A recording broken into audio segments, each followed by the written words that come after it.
নমস্কার। বিশ্বকবি রবীন্দ্রনাথ ঠাকুরের প্রশ্ন।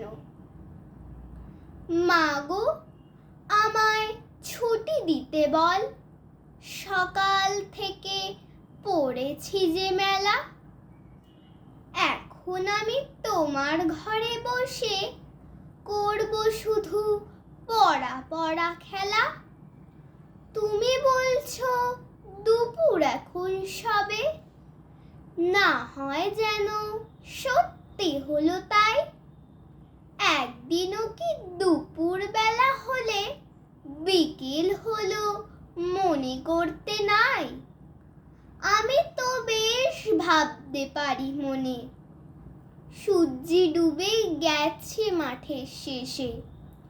বাগদি বুড়ি চুবড়ি ভরে নিয়ে শাক তুলছে পুকুর ধারে এসে। আধার হলো মাদার গাছের তলা, কালি হয়ে এলো দিঘির জল।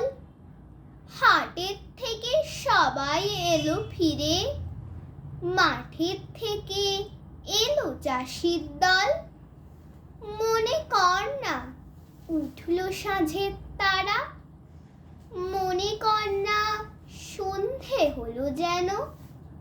রাতের বেলা দুপুর যদি হয়, দুপুর বেলা রাত হবে না কেন?